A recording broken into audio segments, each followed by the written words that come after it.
Hello students. आज के हम लेक्चर में पढ़ने वाले हैं बच्चों जियो मैग्नेटिज्म। ठीक है, जैसा कि हमने लास्ट लेक्चर में आपको बोला था कि हम maximum part moving charges and magnetism का कंप्लीट कर चुके हैं। मैग्नेटिज्म एंड मैटर के कुछ पार्ट्स बचे हुए हैं, उसमें से एक पार्ट है भाई जियो मैग्नेटिज्म। ठीक है, तो आज हम लोग उसको डील करेंगे कि what is geo magnetism. Listen, geo magnetism.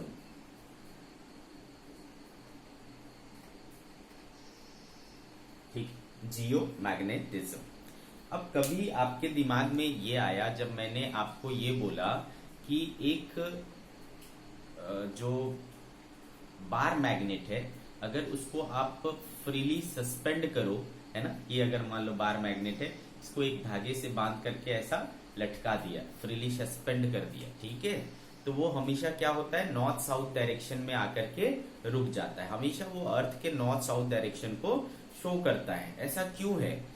जबकि मैग्नेट है बेटा, मैग्नेट के ऊपर, है ना, तभी फोर्स लग सकता है जब वहां पर कोई दूसरा मैग्नेटिक फील्ड हो, अदरवाइज वो रिएक्ट नहीं करेगा। तो इसका मतलब है कि कोई ना कोई एक यूनिवर्सल टाइप का मैग्नेटिक फील्ड है जो हर मैग्नेट को क्या करता है, नॉर्थ साउथ डायरेक्शन में अलाइन कर देता है। आ रही बात समझ में आपको? कोई तो ऐसा एक यूनिवर्सल नहीं बोल सकते, मतलब, है ना, अर्थ पर कोई तो ऐसा मैग्नेटिक फील्ड है जो किसी भी मैग्नेट को क्या करता है, नॉर्थ साउथ डायरेक्शन में ला देता है, अगर वो ऐसा करने को फ्री है। आई बात समझ में? तो कौन है ऐसा? ठीक है, तो देखा गया भाई, ऐसा महसूस किया गया कि जो हमारा अर्थ है वो खुद में एक ह्यूज बार मैग्नेट, बहुत विशाल बार मैग्नेट की तरह बिहेव करता है। जो हमारा अर्थ है वो खुद में अपने आप में एक मैग्नेट की तरह काम करता है। ठीक है, बार मैग्नेट की तरह। आ रही बात समझ में?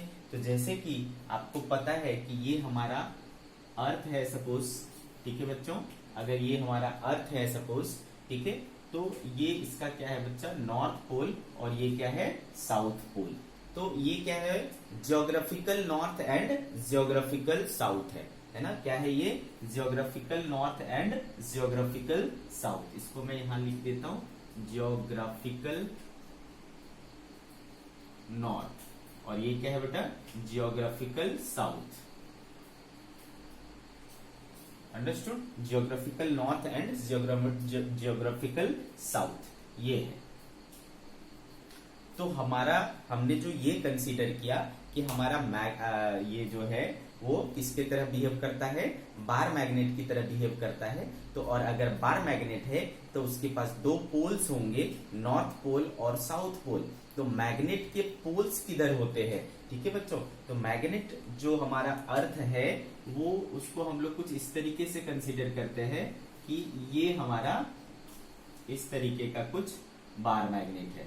ठीक है, इस तरीके का कुछ बार मैग्नेट है जिसका साउथ पोल, है ना, ज्योग्राफिकल नॉर्थ के पास होता है और नॉर्थ पोल ज्योग्राफिकल साउथ के पास होता है। मैग्नेट जो हमने अज्यूम किया अर्थ को, उसका नॉर्थ पोल ज्योग्राफिकल साउथ के पास होता है और उस मैग्नेट का साउथ पोल ज्योग्राफिकल नॉर्थ के पास होता है।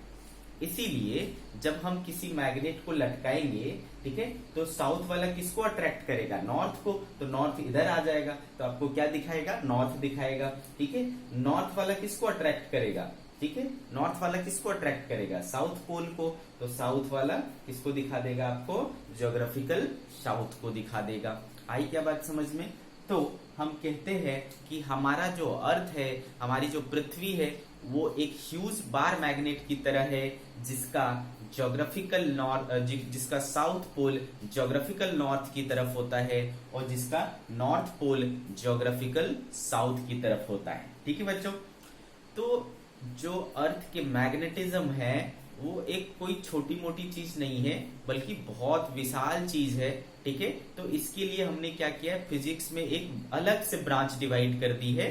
ठीक है, जिसको हम लोग क्या कहते हैं बच्चों, जियो मैग्नेटिज्म कहते हैं। इसमें अपन सिर्फ किसके बारे में पढ़ते हैं, हम अपन इसमें सिर्फ किसके बारे में पढ़ते हैं, अर्थ के मैग्नेटिज्म के बारे में पढ़ते हैं, ठीक है। उसका कारण क्या है, क्या क्या इफेक्ट है, बस इस तरह की चीजें अपन पढ़ते हैं। आगे बात समझ में बच्चों क्लियर है? तो देखो, तो बच्चों जियोमैग्नेटिज्म को सबसे पहले हम लोग डिफाइन कर लेते हैं। The branch of physics, the branch of physics which deals with the study of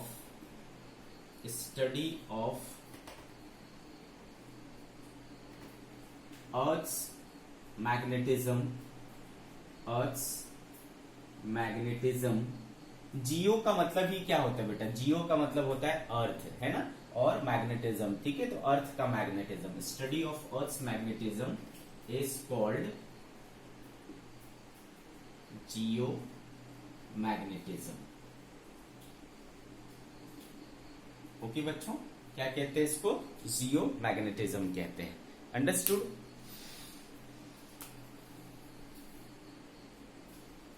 our earth behave as a huge bar magnet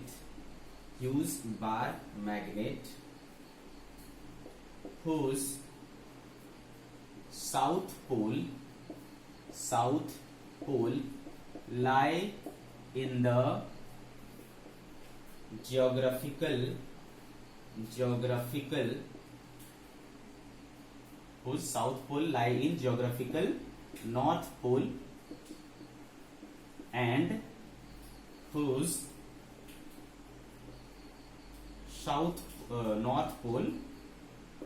north pole lie in the geographical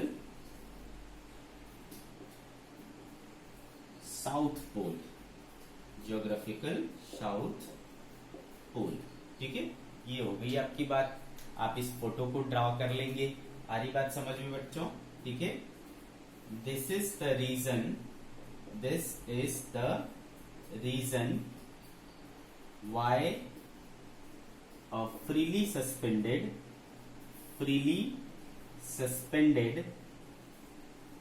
bar magnet align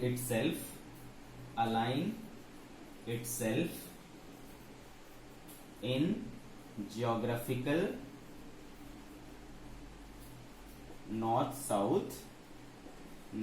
south direction, ठीक है बच्चों। इसी कारण से हमारा जो कोई भी लटकाया हुआ फ्रीली सस्पेंडेड बार मैग्नेट वो नॉर्थ साउथ डायरेक्शन में आकर के ये हो जाता है। क्लियर है बच्चों?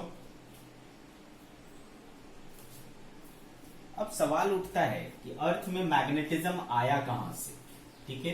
अर्थ की मैग्नेटिज्म कैसे डेवलप हुई, तो इसके पीछे जो है कई प्रकार की थ्योरी है, अलग अलग प्रकार की थ्योरी है, इसमें कोई एक मत नहीं है, है ना। बात समझ में आ रही है आपको? सभी साइंटिस्ट के जो क्या बोलते हैं कंसेप्ट्स हैं वो एक जैसे नहीं है, कुछ लोगों का कुछ कहना है तो कुछ लोगों का कुछ कहना है। उसमें जो सबसे पॉपुलर थ्योरी ये है कि जैसा कि आपको पता है अर्थ का जो इनर पार्ट है ना, अर्थ का जो कोर है उसमें क्या होता है, मटेरियल मोल्टेन कंडीशन में है, मतलब द्रव अवस्था में है, लिक्विड कंडीशन में है, सेमी लिक्विड या लिक्विड बोल लो, है ना। हॉट है, हॉट सेमी लिक्विड, ठीक है, मोल्टेन कंडीशन में है। और आपको ये भी पता है कि हमारा जो अर्थ है वो क्या होता है, अपने एक्सिस पर रोटेट करता है, ठीक है, ये रोटेट भी कर रहा है। तो वो जो लिक्विड है उसमें जो आयंस वगैरह है, चार्ज पार्टिकल्स वगैरह हैं, वो पृथ्वी के साथ वो भी घूमते हैं। आ रही बात समझ में? तो चार्ज पार्टिकल जब घूमेगा, है ना बच्चों, जब चार्ज पार्टिकल घूमेगा तो वो क्या कंस्टिट्यूट करेगा, करंट कंस्टिट्यूट करेगा। और करंट कैसा बन जाएगा भाई, लूप के फॉर्म में, सर्कुलर लूप के फॉर्म में। आपको पता है कि सर्कुलर करंट कैरिंग लूप जो है वो डाइपोल की तरह काम करता है। तो इस तरीके से बन जाता है वो क्या, मैग्नेट। अंडरस्टूड? ठीक है बच्चों, तो ये जो है सबसे पॉपुलर थ्योरी है, अर्थ क्यों मैग्नेट की तरह बिहेव करता है। अगर मैंने ऐसा बनाया है कि ये एक बार मैग्नेट की तरफ है, तो इस तरह है, तो इसका ये अर्थ कतई नहीं है कि यहाँ पर एक ऐसा सच में एक बहुत बड़ा बार मैग्नेट रखा हुआ है, ऐसा नहीं है। उसका जो टोटल इम्पैक्ट है ना, उनका जितने भी डाइपोल्स बन रहे हैं, उनके जो डाइपोल मोमेंट है, उनका नेट डाइपोल मोमेंट ऐसा अलाइंड है, जो कि रिजेंबल करता है किसको, बार मैग्नेट के समान। एक्चुअली ये बार मैग्नेट है, ये फैक्ट नहीं है। आगे के बात समझ में, तो कारण क्या है वो भी समझ में आया आपको। ओके बच्चों, नाउ सी, हमें अगर किसी जगह पर अर्थ के मैग्नेटिज्म के बारे में पूरी जानकारी चाहिए, अच्छे से जानकारी चाहिए, तो आपको उसके कुछ बेसिक नॉलेज के बारे में पता होना चाहिए। ठीक है, इनको कहते हैं हम लोग elements of earth's magnetic field. क्या कहते हैं बच्चों, elements of earth's magnetic field. तो next topic, elements of earth's magnetic field. ठीक है, elements of earth's magnetic field. तो बेसिकली किसी जगह पर, अर्थ के किसी भी जगह पर जाकर के अगर आपको उसके मैग्नेटिक फील्ड के बारे में पूरी नॉलेज चाहिए, तो आपको 3 एलिमेंट्स के बारे में पता होना चाहिए। ठीक है बच्चों, लेट्स सी।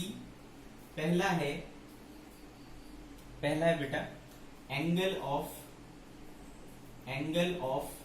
डिक्लिनेशन। ठीक है, एंगल ऑफ डिक्लिनेशन, इसको थीटा से शो करेंगे। और सेकंड है एंगल ऑफ इंक्लिनेशन। ठीक है, इंक्लिनेशन, एंगल ऑफ इंक्लिनेशन, या फिर डीप एंगल भी बोलते हैं, एंगल ऑफ डीप। और तीसरा है बेटा हॉरिजॉन्टल कंपोनेंट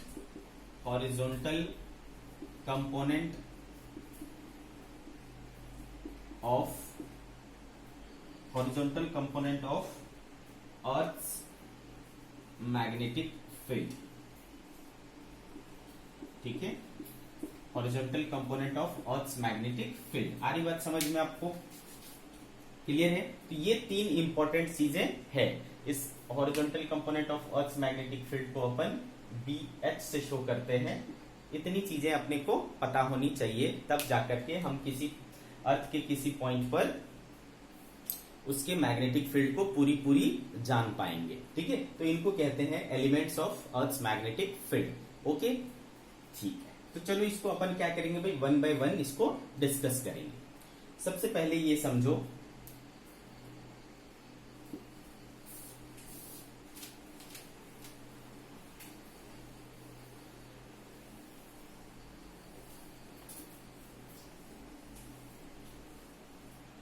देखो बच्चों, ये हमारा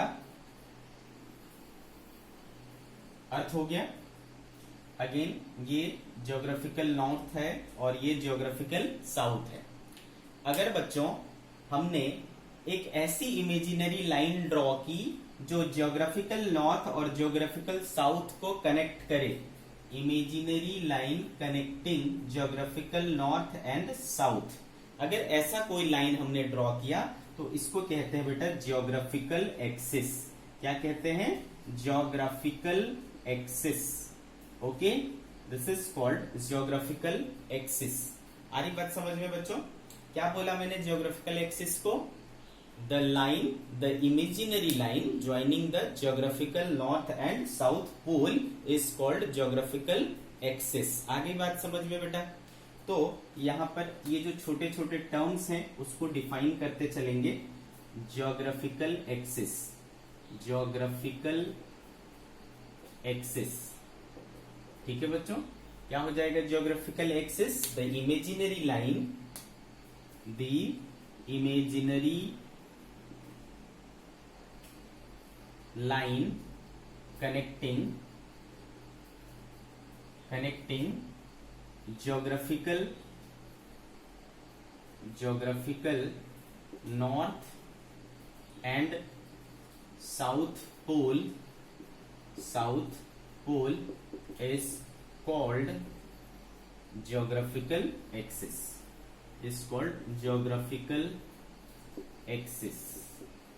ठीक है, इज कॉल्ड जियोग्राफिकल एक्सिस। आगे बात समझ में आपको कि जियोग्राफिकल एक्सिस क्या कहते हैं, ठीक है। वैसे ही बेटा अपने पास क्या है, मैग्नेट है ना,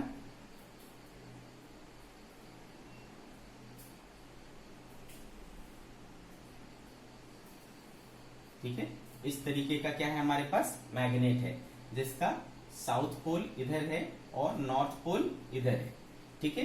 तो अब अगर हमने क्या किया, जो मैग्नेटिक नॉर्थ और साउथ पोल को भी मिलाने के लिए हमने एक ऐसी एक्सिस ड्रॉ कर दी, ठीक है। तो इसको क्या कहते हैं अपन, मैग्नेटिक एक्सिस। क्या कहते हैं बच्चों, मैग्नेटिक एक्सिस। तो मैग्नेटिक एक्सिस क्या हो गया भाई, मैग्नेटिक एक्सिस क्या हो गया, the imaginary line joining the, ठीक है, the imaginary line joining the north and south pole of magnet, ठीक है। The imaginary line joining magnetic north and south pole is called magnetic axis, ठीक है बच्चों। तो आपने देख लिया जियोग्राफिकल एक्सिस यहां पर कौन सा है और मैग्नेटिक एक्सिस कौन सा है, ये दोनों बातें अपने को पता चल गई, ठीक है बच्चों।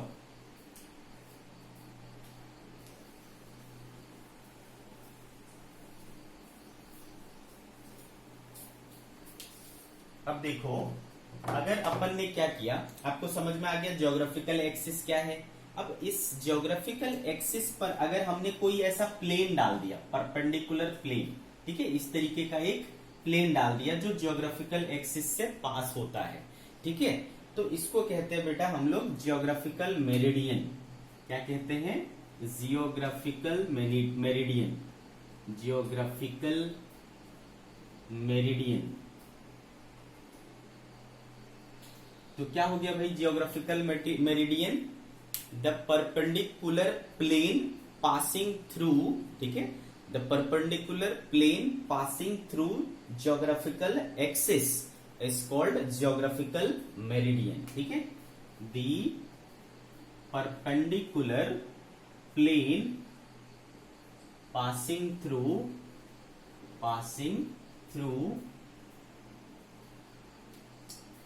geographical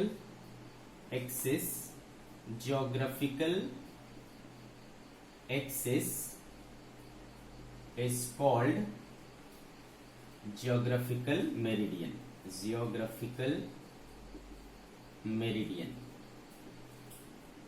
ओके बच्चों, समझ आया आपको जियोग्राफिकल मेरिडियन क्या होता है। So this is geographical meridian, okay.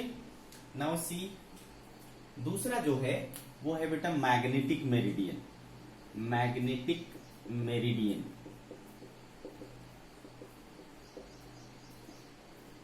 ठीक है। मैग्नेटिक मेरिडियन क्या होता है, आपको मैग्नेटिक एक्सिस पता है, दिस इज मैग्नेटिक एक्सिस, है ना। उस मैग्नेटिक एक्सिस पर अगर एक ऐसा प्लेन डालें जो परपेंडिकुलर हो और कहां से पास हो रहा हो, मैग्नेटिक एक्सिस से पास हो रहा हो, ठीक है, तो उसको अपन क्या कहते हैं बच्चों, मैग्नेटिक मेरिडियन कहते हैं, ठीक है, मैग्नेटिक मेरिडियन।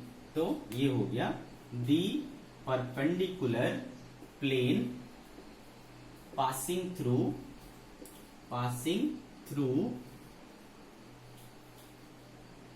मैग्नेटिक एक्सिस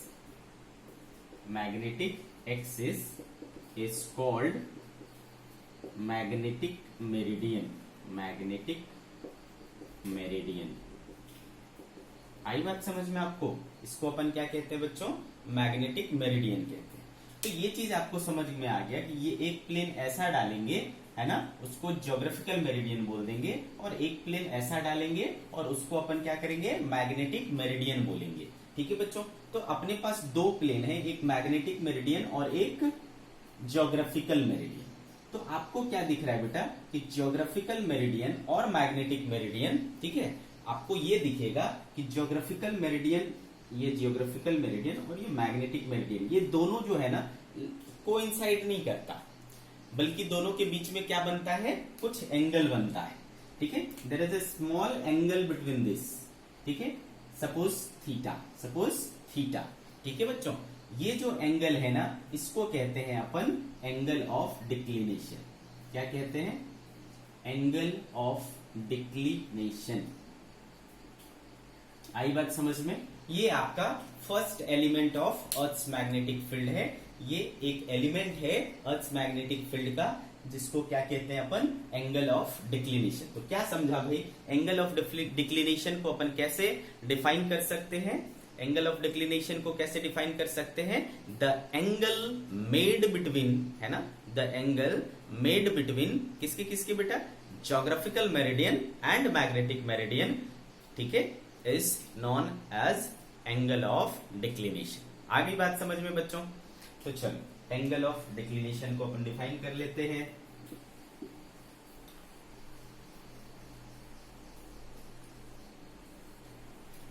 इसी प्लेन को मैं अगर इधर ड्रॉ करूं, कुछ इस तरीके से ड्रॉ कर सकता हूं बच्चों।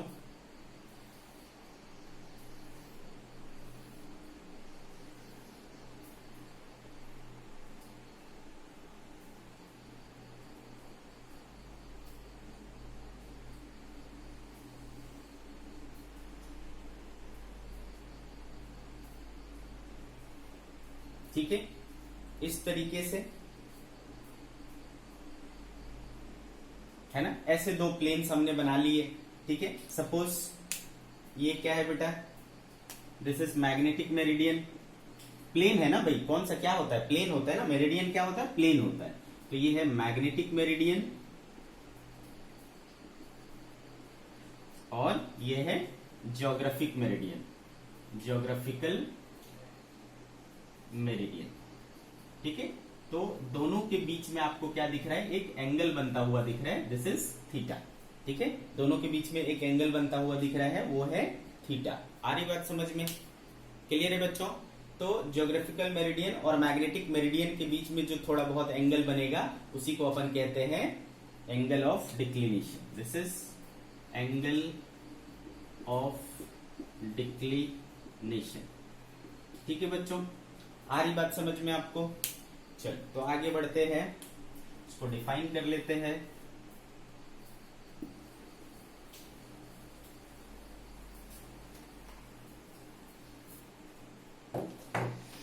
Angle of declination,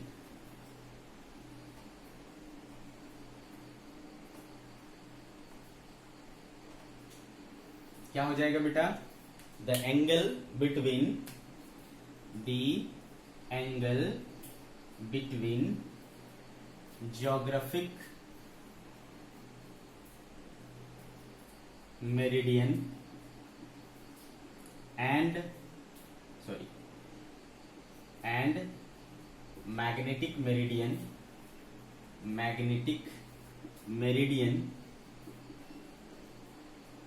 is known as angle of declination, angle of declination. ठीक है, it is denoted by theta, it is denoted by theta. ठीक है, जनरली ये बेटा 11 डिग्री 15 डिग्री ऐसा होता है। ठीक है, और वेरी भी करता रहता है। ठीक है, कहीं कहीं आपको 11 डिग्री, कहीं कहीं 15 डिग्री ऐसा दिखाएगा, और ये टाइम टू टाइम भी चेंज होता है, हमेशा फिक्स नहीं रहता। ठीक है, टाइम टू टाइम चेंज हो सकता है। It is approx 15 degree. ठीक है, इट इज अप्रॉक्स 15 डिग्री। ठीक है। तो भाई जो हमारा ये है मैग्नेटिक एक्सिस है और ज्योग्राफिक एक्सिस है, या ज्योग्राफिक मेरिडियन और मैग्नेटिक मेरिडियन है, ये दोनों कोइंसाइड नहीं करता बल्कि एक थोड़ा स्मॉल एंगल बनाता है। उस स्मॉल एंगल को हम लोग क्या कहते हैं, क्या कहते हैं बच्चों, एंगल ऑफ डिक्लिनेशन कहते हैं। आगे बात आपको समझ में, इसको क्या कहते हैं अपन, एंगल ऑफ डिक्लिनेशन कहते हैं। ओके बच्चों, नाउ सी, तो ये हो गया हमारा फर्स्ट एलिमेंट, ठीक है। दूसरा जो एलिमेंट है बच्चों,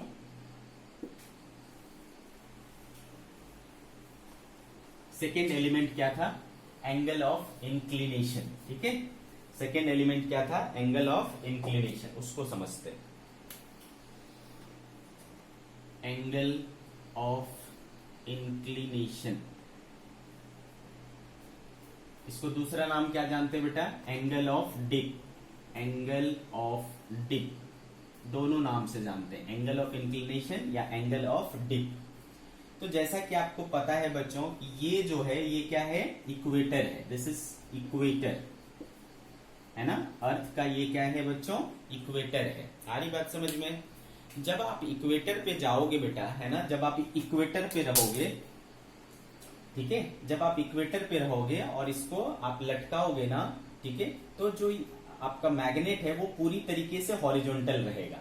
क्लियर है, वो पूरी तरीके से क्या रहेगा, हॉरिजॉन्टल रहेगा। बट अगर मैं इसको ले करके, है ना, या तो मैं साउथ पोल की तरफ मतलब इधर जाने लगूं या तो मैं इधर जाने लगूं, ठीक है, तो क्या होगा बेटा, सोचो, जब मैं इधर जाऊंगा, जैसा कि मैंने आपको बोला है ना, हमारा जो मैग्नेट है, एक जो बार मैग्नेट है, ये अर्थ वाला मैग्नेट छोड़ो, मैं किसकी बात कर रहा हूं, जो मेरे हाथ में मैग्नेट है। सपोज एक मैग्नेटिक कंपास ही है, या सपोज कि ऐसा एक मैग्नेट है जो क्या कर सकता है, ऐसे ऐसे घूम सकता है, ये ऐसे ऐसे घूमता है, तो ये कौन सा प्लेन हुआ बेटा, वर्टिकल प्लेन, ठीक है। तो ये वर्टिकल प्लेन में क्या हो सकता है, रोटेट कर सकता है। तो ऐसा एक मेरे पास मैग्नेट है, ठीक है, या मैग्नेटिक निडल है जो वर्टिकल प्लेन में घूम सकता है, ठीक है, हॉरिजॉन्टल प्लेन में नहीं, मैं बात कर रहा हूं किसमें, वर्टिकल प्लेन में घूम सकता है। आ रही बात समझ में। तो भाई आपको पता है कि एक मैग्नेटिक निडल लेके जाएंगे तो क्या होगा, वो किसको दिखाएगा, ज्योग्राफिकल नॉर्थ और ज्योग्राफिकल साउथ को दिखाएगा। यानी इधर है ना, इधर मैं जाऊंगा तो ये नॉर्थ है और ये साउथ है। तो जब बच्चा मैं इधर जाऊंगा तो देखो, है ना, इधर क्या है, अर्थ के मैग्नेट का साउथ पोल है और इसका क्या है, नॉर्थ है। ध्यान से समझे, है ना, इसका साउथ पोल है और इसका क्या है, नॉर्थ है। तो जैसे जैसे इधर जाऊंगा बेटा, तो नॉर्थ और साउथ के बीच में डायरेक्शन क्या, दूरी क्या हो जाएगी, घट जाएगी। तो वो क्या करेगा बेटा, ज्यादा स्ट्रांग फोर्स लगाएगा, ये इस पर ज्यादा स्ट्रांग फोर्स लगाएगा और ये इस पर क्या करेगा, कम स्ट्रांग फोर्स लगाएगा, क्योंकि इससे ये दूर हो गया और ये इससे पास हो गया। तो इस पर ये क्या करेगा, ये थोड़ा टिल्ट हो जाएगा। आ रही बात समझ में। जैसे जैसे इधर जाते जाएंगे ये फोर्स और स्ट्रांग होता जाएगा और ये और टिल्टेड होता चला जाएगा। तो आपका जो इक्वेटर पर ऐसा पूरी तरीके से हॉरिजॉन्टल होता था, बाद में आप जब किसी पोल की तरफ जाओगे तो या तो ये ऐसे झुक जाएगा या तो ये ऐसे झुक जाएगा। मतलब जब ये झुक जाएगा तो ये हॉरिजॉन्टल लाइन के साथ, हॉरिजॉन्टल के साथ क्या बनाने लगेगा, एक एंगल बनाने लगेगा। ठीक है बच्चों, हॉरिजॉन्टल के साथ क्या बनाने लगेगा, एंगल बनाने लगेगा। ओके, तो वो जो हॉरिजॉन्टल के साथ नेट मैग्नेटिक फील्ड एंगल बनाता है उसको कहते हैं बच्चों हम लोग एंगल ऑफ इंक्लिनेशन या एंगल ऑफ डिप। आ रही बात समझ में। क्या बोला मैंने आपको, ध्यान से समझे। ये मान लो एक हॉरिजॉन्टल लाइन है, ठीक है, दिस इज हॉरिजॉन्टल लाइन। आपका जो मैग्नेट का निडल है,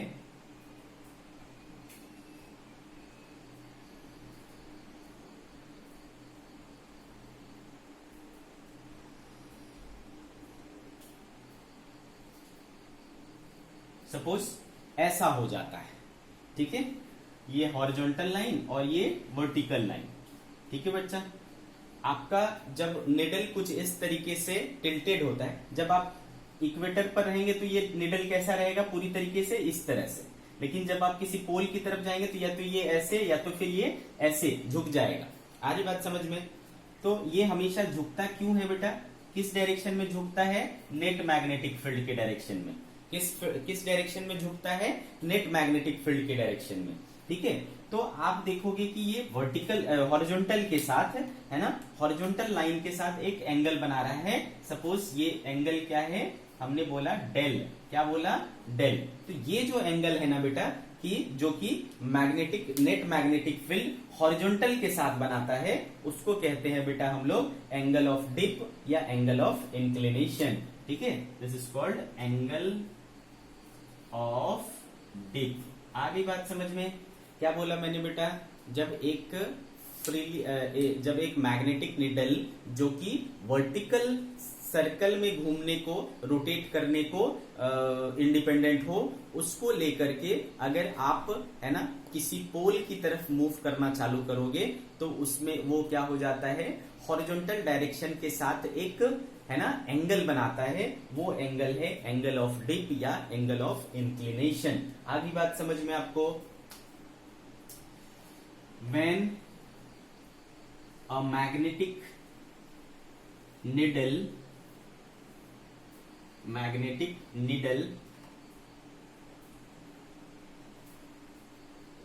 निडल का स्पेलिंग क्या होता है भाई? When a magnetic needle free to rotate in when a magnetic needle free to rotate in vertical plane is when a magnetic needle free to rotate in vertical plane is moved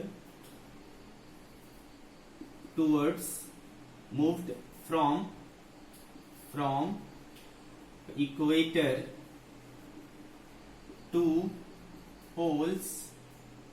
to poles, then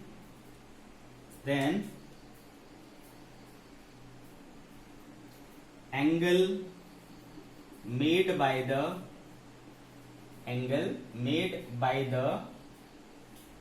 magnetic needle with horizontal magnetic needle with horizontal is called angle of dip। ठीक है, is called angle of dip या angle of inclination. आई बात समझ में? Needle का spelling देख लेना भाई, मेरे को थोड़ा कंफ्यूजन हो रहा है, निडल का स्पेलिंग देख लेना। ठीक है, when a magnetic needle free to rotate in vertical plane is moved from equator to poles when angle made by the magnetic needle with horizontal is called angle of dip या angle of inclination. आगे बात समझ में बेटा? हम लोग इसको किससे शो करते हैं? डेल से शो करते हैं। आप ये फोटो बनाएंगे, ठीक है, किस एंगल से शो करते हैं? एंगल ऑफ डिप को डेल से। ठीक है, तो इसको लिख लेंगे, it is denoted by del. ठीक है, it is denoted by del. आ रही बात समझ में आपको? ठीक है, तो इसको हमने डेल से शो कर दिया। ओके,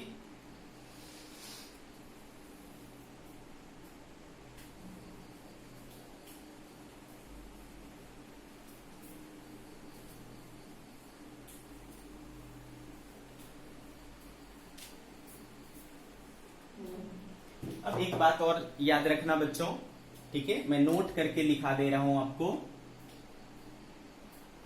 जब आपको एंगल ऑफ डिप मेजर करना है, ठीक है बच्चों, जब आपको एंगल ऑफ डिप मेजर करना है तो हमेशा ध्यान रखें कि आपको किस प्लेन में रहना चाहिए। आपको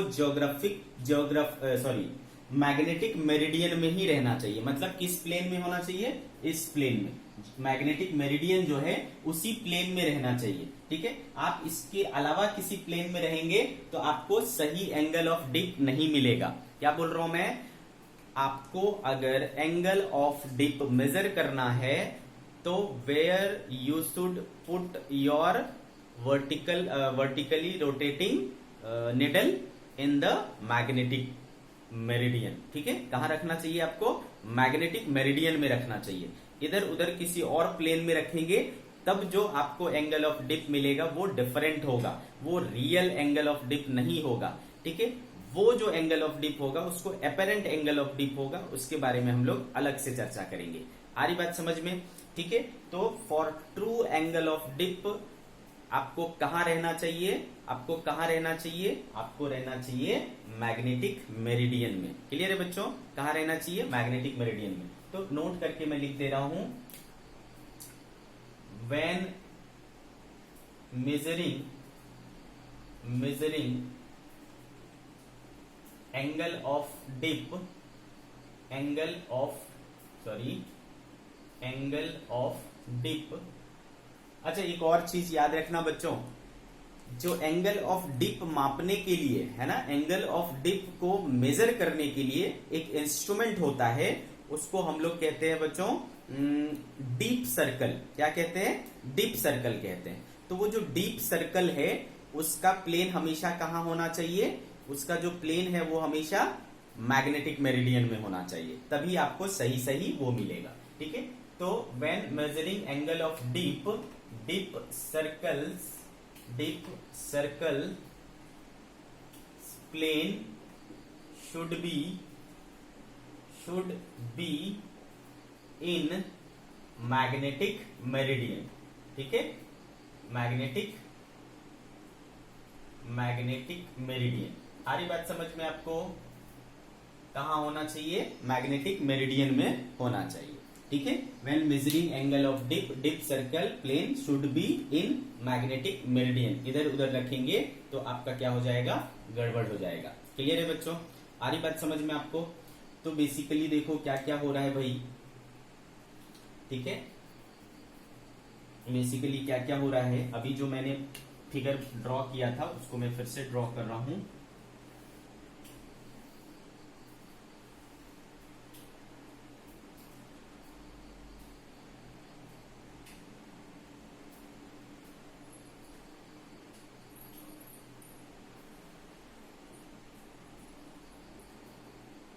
ठीक है, ऐसा कुछ था बच्चों। ये हमारा क्या है, मैग्नेटिक मेरिडियन है,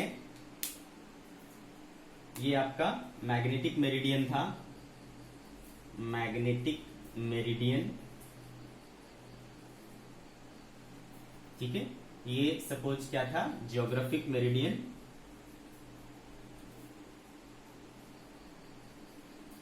ओके, और ये एंगल हमने क्या बोला था, थीटा, यानी एंगल ऑफ डिक्लिनेशन, और एंगल ऑफ इंक्लिनेशन किधर होगा। तो बच्चों जो भी होगा वो कहां होगा, मैग्नेटिक मेरिडियन में ही होगा। उसका जो झुकाव होगा वो कहां पर होगा, मैग्नेटिक मेरिडियन में होगा। तो मान लो हमारे नेट मैग्नेटिक फील्ड का डायरेक्शन कुछ ऐसा है, this is net magnetic field B, है ना। कहां पर है, देखो मैग्नेटिक मेरिडियन में बनाया है। हॉरिजॉन्टल लाइन कौन सी हुई बेटा, ये हुई हॉरिजॉन्टल लाइन। ठीक है, तो उस हॉरिजॉन्टल लाइन के साथ जो एंगल बनाया, हॉरिजॉन्टल डायरेक्शन के साथ जो एंगल बनाया, उसी को हमने क्या बोला, एंगल ऑफ इंक्लिनेशन, है ना। एंगल ऑफ इंक्लिनेशन यानी डीप एंगल, इसी को बोला हमने। आगे बात समझ में। तो ये हुई पूरी कहानी, है ना। इसमें हमने तीनों चीज दिखा दिया, सारी चीजें दिखा दी, जियोग्राफिक मेरिडियन भी दिखाया, मैग्नेटिक मेरिडियन भी दिखाया, उनके बीच में बनने वाला एंगल जिसको एंगल ऑफ डिक्लिनेशन कहते हैं वो भी दिखाया, और नेट मैग्नेटिक फील्ड हॉरिजॉन्टल के साथ जो डायरेक्शन बनाया जिसको हमने एंगल ऑफ इंक्लिनेशन या डीप एंगल बोला वो भी दिखाया। ठीक है, ये सारी चीजें दिखा दी हमने। अब बेटा एक चीज तो हमें समझ में आता है कि अगर ये नेट मैग्नेटिक फील्ड है, ये उसका एंगल है, तो मैं क्या कर सकता हूँ, फील्ड को ब्रेक कर सकता हूँ, मतलब रिजॉल्व कर सकता हूँ। अगर मैं इसको रिजॉल्व कर दूं तो इधर आएगा क्या बेटा, बी कॉस डेल, है ना। इधर क्या आएगा, बी कॉस डेल, और एक कंपोनेंट किधर आएगा बच्चा, इस तरफ आएगा बी साइन डेल, आएगा कि नहीं बोलो। इस तरफ क्या आएगा, बी साइन डेल। तो बी कॉस डेल और बी साइन डेल, ऐसे दो हमें क्या मिले, कंपोनेंट्स मिले। ठीक है, तो ये चूंकि हॉरिजॉन्टल डायरेक्शन के अलोंग है, इसको बोलते हैं बेटा horizontal component of earth's magnetic field, और ये चूंकि वर्टिकल डायरेक्शन में है, इसको बोलते हैं vertical component of earth's magnetic field. ठीक है, यानी अर्थ मैग्नेटिक फील्ड के हमने दो कंपोनेंट तोड़ लिए, है ना, हॉरिजॉन्टल कंपोनेंट और वर्टिकल कंपोनेंट। आ रही बात समझ में, horizontal component and vertical component, ऐसे दो कंपोनेंट हमने तोड़ लिए। ठीक है बेटा, अब एक चीज बताओ, अगर मुझे डेल पता है और ये पता चल जाए, तब मैं कुछ भी निकाल सकता हूं। डेल तो पता होना ही चाहिए आपको, आ रही बात समझ में, डेल तो आपको पता होना ही चाहिए। और डेल के अलावा अगर ये बी एच पता चल जाएगा तो बी भी पता चल जाएगा और बी वी भी पता चल जाएगा। ठीक है, इसलिए हमें तीन कंपोनेंट की जरूरत, तीन एलिमेंट्स की जरूरत होती है, ये थीटा, ये डेल और ये बी एच। ठीक है, इसलिए हमारा जो तीसरा एलिमेंट है वो क्या है, horizontal component of earth's magnetic field. What is it, horizontal component of earth's magnetic field. चलो देखते हैं इसको।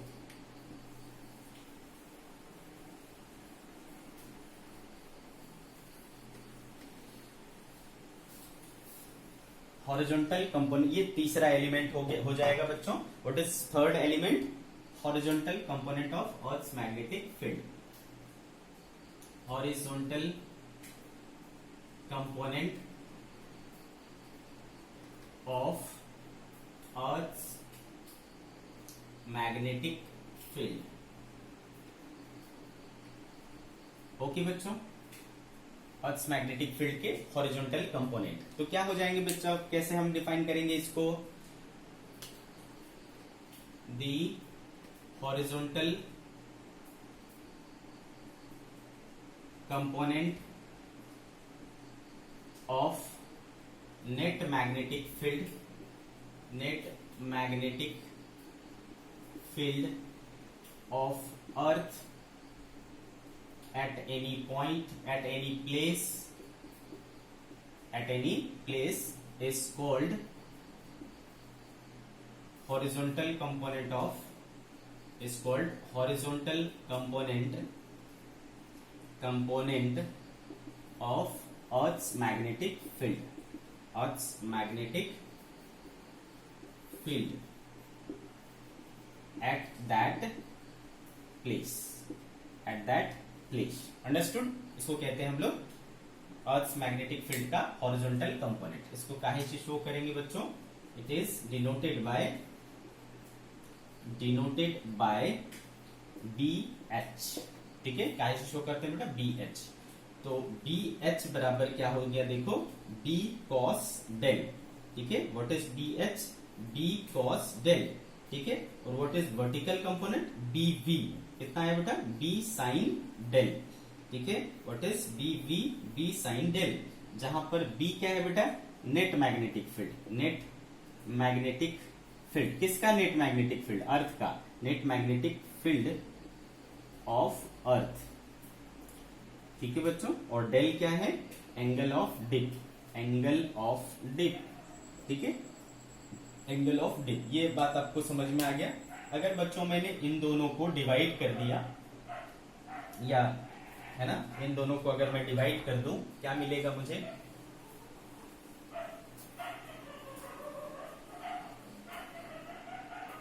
इन दोनों को मैंने डिवाइड कर दिया, B vertical by B H कर दूं तो क्या मिलेगा, B sine del upon B cos del. ठीक है बच्चों, बी और बी कैंसिल हो जाएगा, तो B vertical by B horizontal equal to क्या मिलेगा बेटा, 10 डेल। ठीक है, क्या मिलेगा, 10 डेल। तो एंगल ऑफ डिप अपन ऐसे निकाल सकते हैं अगर मुझे दोनों कंपोनेंट मैग्नेटिक फील्ड के पता हो। तो ये एक रिलेशन है जो इंपॉर्टेंट है, 10 डेल बराबर बी वर्टिकल है ना upon B horizontal, B vertical upon B horizontal is 10 del, where del is angle of dip. आगे बात समझ में, या फिर ठीक है, या फिर अगर मैं दोनों को क्या करूं बेटा, स्क्वायर करके ऐड कर दूंगा, है ना, इन दोनों को स्क्वायरिंग और एडिंग कर दूं तो क्या हो जाएगा, देखो बी एच का स्क्वायर प्लस बी वी का square equals to, B H कितना था बेटा, बी कॉस डेल, तो B square cos square del plus ये क्या हो जाएगा, B square sine square del. तो मिला अपने को बी एच का स्क्वायर प्लस बी वी का square equals to, B square common हो गया बेटा, और sine square del plus cos square del की वैल्यू क्या हो जाएगी, 1। तो देयरफॉर बी इक्वल टू क्या हो जाएगा बेटा, स्क्वायर रूट बी एच का स्क्वायर प्लस बी वर्टिकल का स्क्वायर। ठीक है, तो magnetic field, net magnetic field, horizontal magnetic field और वर्टिकल मैग्नेटिक फील्ड के बीच में क्या रिलेशन होगा, तो this is the relation between, है ना, horizontal, vertical and net magnetic field. ठीक है, तो ये दो रिलेशन भी इंपॉर्टेंट है। आई क्या बात समझ में बेटा, आई बात समझ में आपको। ठीक है, तो ये हो गया आपके तीनों एलिमेंट के बारे में हमने चर्चा की।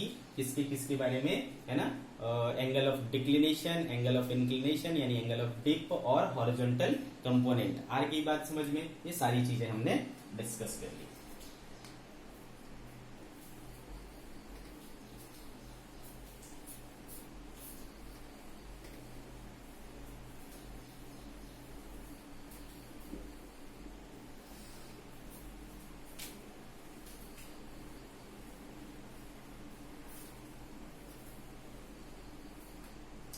चलो नाउ, मैंने जैसा कि अभी बताया बेटा आपको कि अगर आपको एंगल ऑफ डिप मेजर करना है तो आपके पास एक इंस्ट्रूमेंट होता है जिसका नाम है डिप सर्कल। ठीक है, देखते हैं कि वो डिप सर्कल कैसे काम करता है। डिप सर्कल, ठीक है बच्चों, डिप सर्कल। तो डिप सर्कल बेसिकली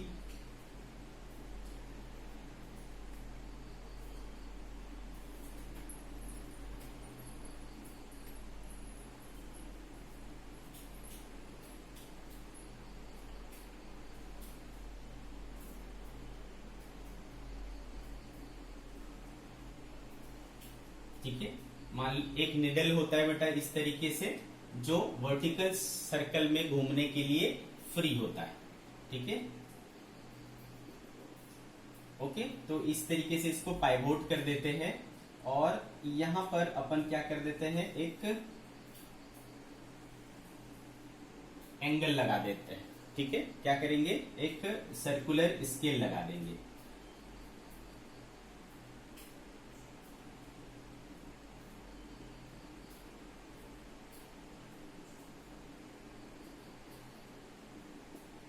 ठीक है, इस तरीके से इस पे क्या लगा रहता है, सर्कल लगा रहता है। तो जब भी आपको, है ना, आप लेके जाओगे तो ये इस तरीके से मान लो इंक्लाइंड हो गया। ठीक है, तो आपको जो है यहां से एंगल पॉइंटर लगा हुआ है, ये एंगल मिल जाएगा आपको। ठीक है, ये एंगल आपको मिल जाएगा। ठीक है, इसी को आप क्या बोल देते हो, डेल बोल देते हो।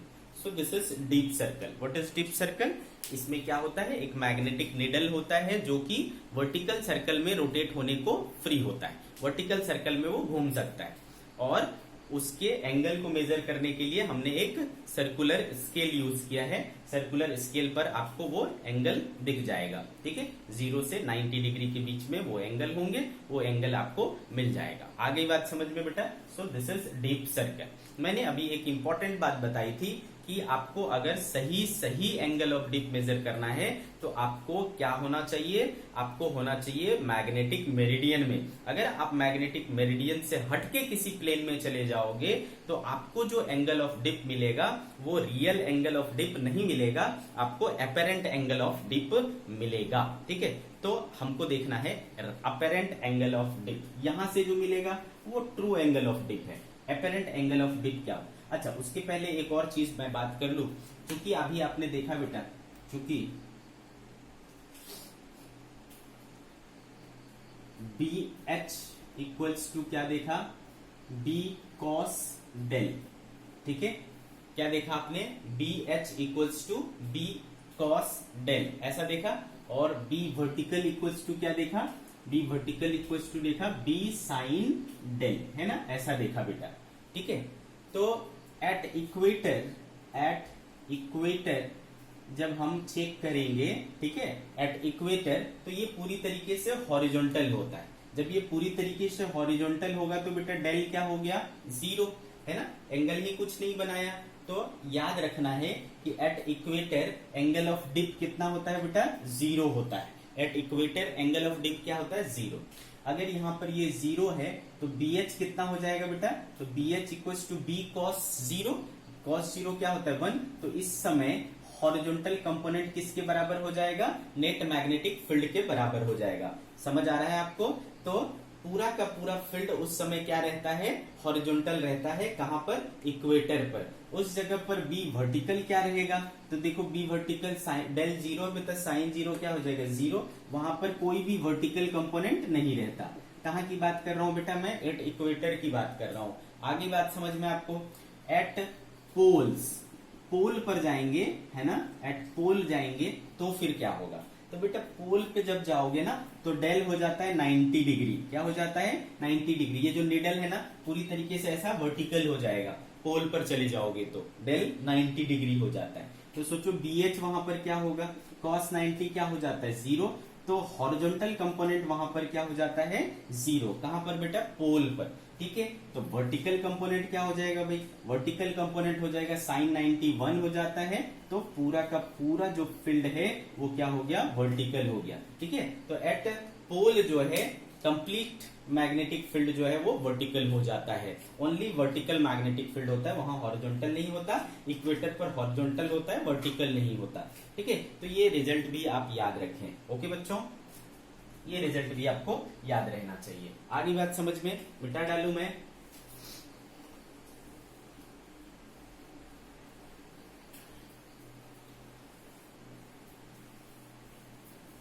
इसके बाद में क्या बात करने वाला था बच्चों?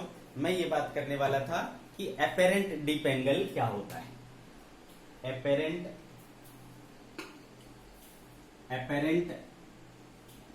Deep angle, apparent dip angle. ठीक है, तो बच्चों ट्रू डीप एंगल कहां मिलता है? मैग्नेटिक मेरिडियन में मिलता है।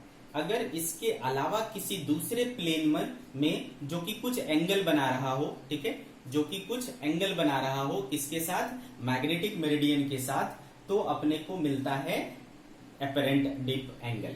ठीक है, if plane of deep circle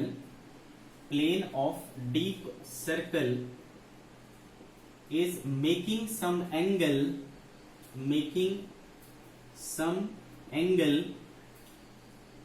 with magnetic meridian,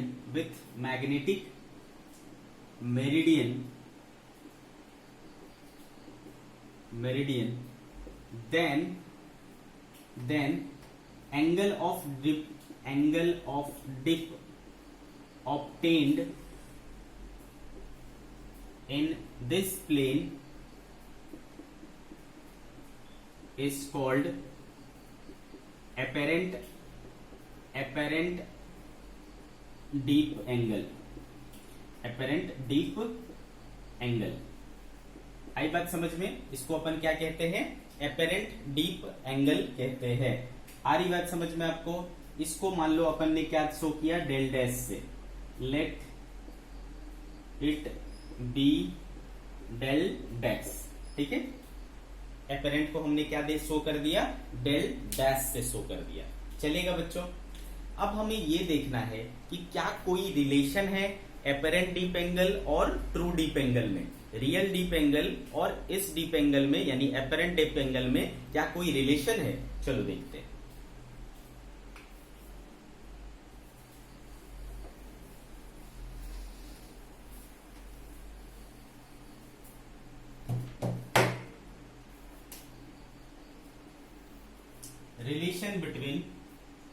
relation between real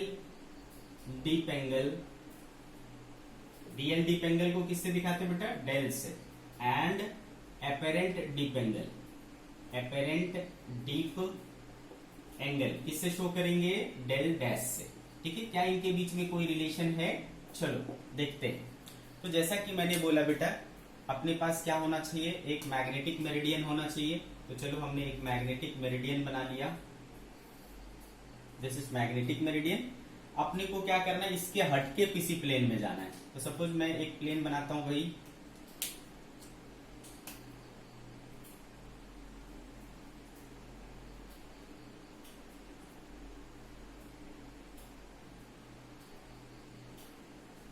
ठीक है, इस तरीके का हमने एक प्लेन बना लिया। तो ये मैग्नेटिक मेरिडियन है, मैग्नेटिक मेरिडियन, और ये एनी अदर प्लेन है, एनी अदर प्लेन। ठीक है, मान लो मैग्नेटिक मेरिडियन से ये वाला प्लेन कितने एंगल पर है? अल्फा एंगल पर है। ठीक है, मैग्नेटिक मेरिडियन से वो वाला प्लेन कितने एंगल पर है? अल्फा एंगल पर है। तो जैसा कि हमको पता है बच्चों कि एक्चुअल में अगर रियल डीप एंगल है तो वो कहां बनेगा, है ना। अगर ये आपका नेट मैग्नेटिक फील्ड है तो ये आपको क्या करेगा, डेल एंगल है, तो यहां पर आपको क्या बनेगा, एंगल ऑफ डीप बनेगा। ये ट्रू डीप एंगल है ना, ट्रू डीप एंगल। तो ये जो बी है वो रिजॉल्व हो जाएगा, इधर जाएगा क्या, बी एच, और इधर क्या जाएगा बच्चों, बी वी, है ना। बी एच कितना है, बी कॉस डेल, और बी वी कितना है, बी साइन डेल। आगे बात समझ में, ओके बच्चों।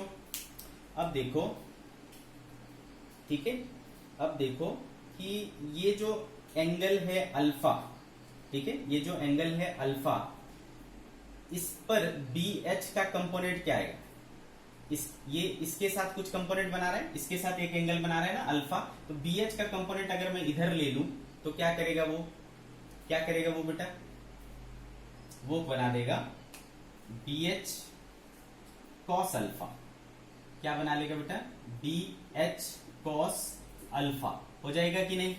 इसके बी एच का कंपोनेंट क्या होगा, इधर आएगा बी एच कॉस अल्फा।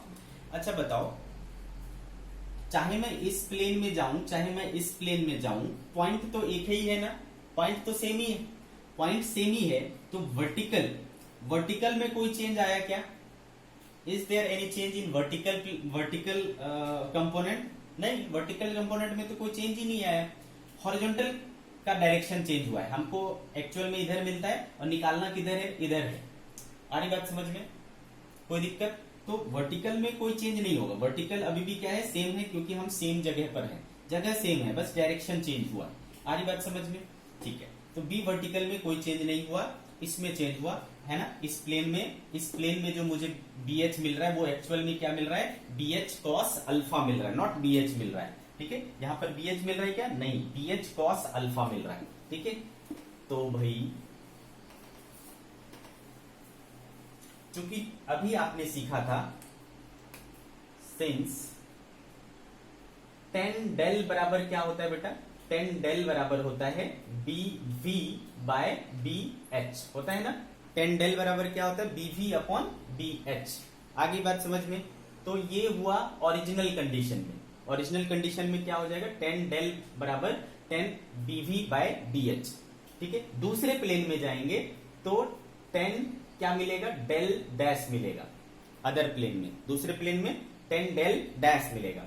वहां पर आपको मैंने क्या बोला बेटा, बी वी सेम रहेगा, लेकिन बी एच वहां पर कितना है, वहां पर बी एच है, बी एच कॉस अल्फा है, ठीक है। कितना है बेटा, बी एच कॉस अल्फा है। आ रही बात समझ में आपको, क्लियर है बच्चों। तो ये हो गया इक्वेशन नंबर 2, ये हो गया इक्वेशन नंबर 2। तो अगर अपन ये करें कि इन दोनों को डिवाइड कर दें, ठीक है, तो क्या मिलेगा,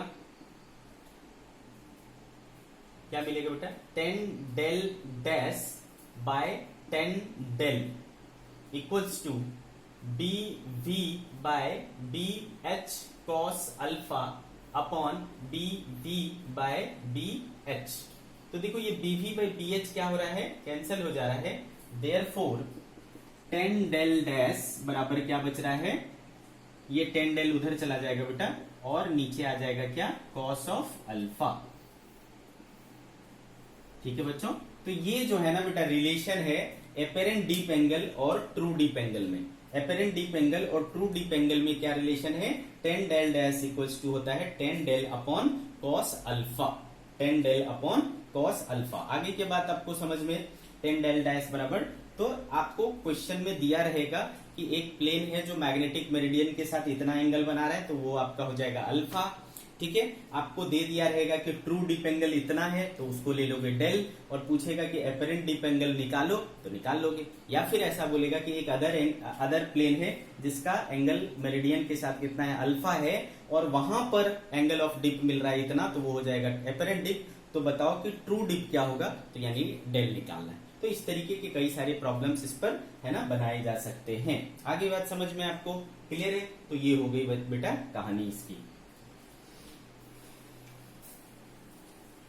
इस पर एक और क्वेश्चन आता है, बहुत बार आता है, फेमस है, ठीक है, उसको मैं आपको बताता हूं।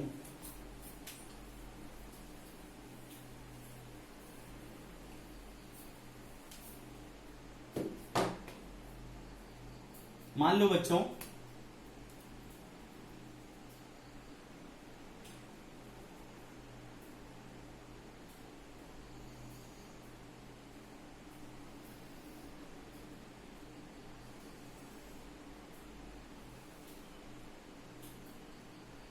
ये मैंने एक प्लेन बनाया, ठीक है, दिख रहा है आपको, ये मैंने एक प्लेन बनाया। उसके बाद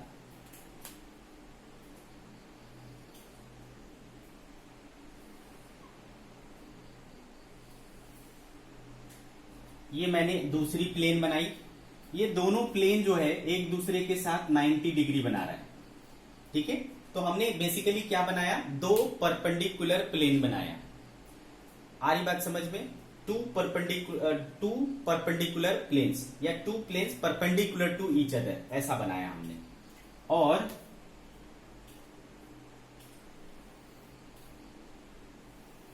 ये आपका क्या है बेटा, मैग्नेटिक मेरिडियन। ये आपका क्या है, मैग्नेटिक मेरिडियन, मैग्नेटिक मेरिडियन, ठीक है। ये प्लेन वन और ये हो गया आपका प्लेन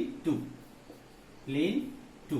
अगर ऐसा सिचुएशन रहे कि दो प्लेन जो है एक दूसरे के परपेंडिकुलर हैं, ओके, और उनमें से कोई एक प्लेन मैग्नेटिक मेरिडियन के साथ सपोज बना रहा है क्या, θ1, सॉरी क्या बना रहा है,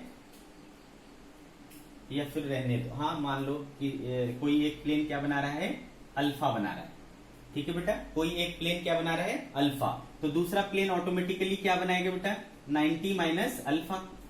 आ रही बात समझ में? क्या बना रहा है, अल्फा, और 90 माइनस अल्फा। आगे बेटा समझ में? तो अपने पास अभी तीन प्लेन है बेटा, एक प्लेन मैग्नेटिक मेरिडियन और ये दूसरा प्लेन, ठीक है। तो इस तरीके से तीन प्लेन है। जब मैं मैग्नेटिक मेरिडियन में डीप सर्कल को रखूंगा तो मुझे क्या मिलेगा, ट्रू डीप एंगल मिलेगा। तो सपोज कि ट्रू डीप एंगल क्या है, थीटा, ठीक है। थीटा क्या है बेटा, true dip angle, true dip angle, ठीक है।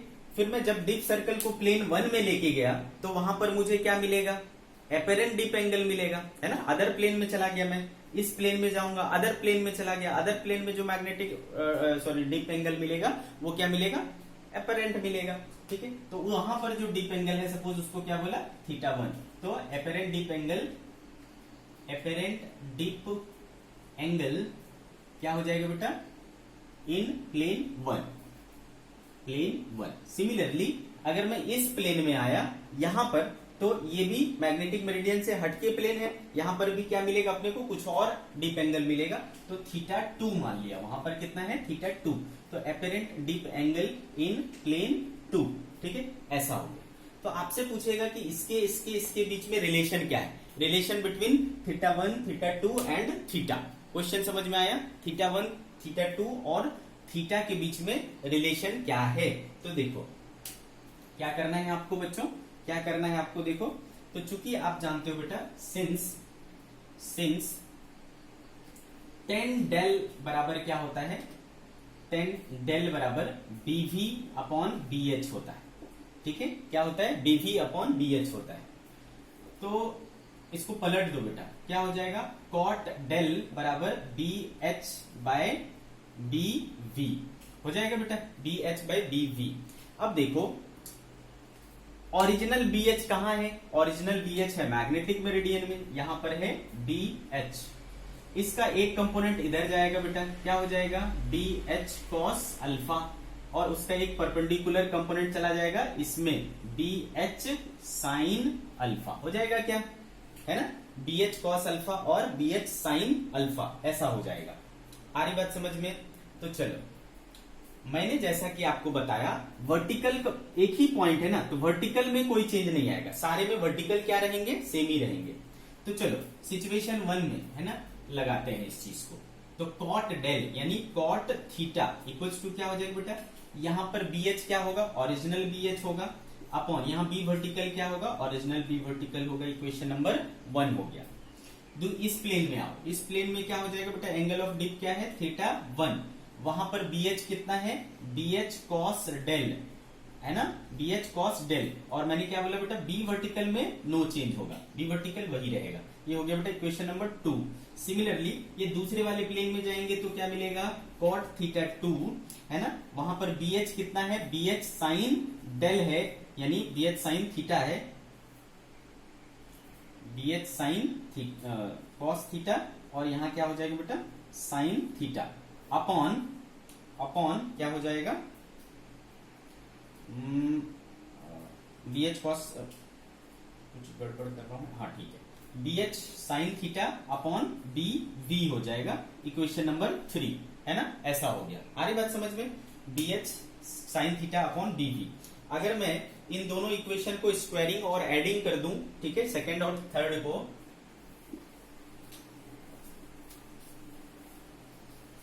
सेकेंड और थर्ड को अगर मैं स्क्वायरिंग और एडिंग कर दूं, squaring and adding equation 2 and 3 को स्क्वायरिंग और एडिंग कर दिया तो क्या बचा, देखो बेटा, cot square theta 1 plus cot square theta 2 is equals to, देखो यहां पर B H by B V का स्क्वायर कॉमन हो जाएगा, तो B H by B V का स्क्वायर, और कॉमन आ जाएगा क्या बेटा, cos square theta plus sine square theta, क्या होता है बेटा, cos square theta plus sine square theta 1 हो जाता है, तो cot square theta 1 plus cot square theta 2 is equal to B H by B V का स्क्वायर। अब देखो B H by B V क्या था बेटा, कॉट थीटा था, है ना, B H by B V क्या था, कॉट थीटा, उसको वहां पर रिप्लेस कर लेंगे, तो देयरफॉर क्या है बेटा, cot square theta 1 plus cot square theta 2 is equal to cot square theta, ये रिलेशन आएगा बेटा। तो अगर आपको कभी बोला जाता है कि 2 planes are perpendicular to each other, है ना, perpendicular to each other, true angle is theta and apparent dip angle in the 2 planes are theta 1 and theta 2, तो what will be the relation between theta 1 and theta 2, तो this is the relation between them, ठीक है, cot square theta 1 plus cot square theta 2 equal to cot square theta। शर्त बस इतनी है कि दोनों प्लेन क्या होने चाहिए, एक दूसरे के परपेंडिकुलर होने चाहिए। आगे बात समझ में बच्चों, तो आज की जो कहानी है उसको हम लोग यहीं पर खत्म करते हैं बच्चों, नेक्स्ट लेक्चर में कुछ और नई चीजें सीखेंगे। ओके बच्चों, चलो बाय बाय।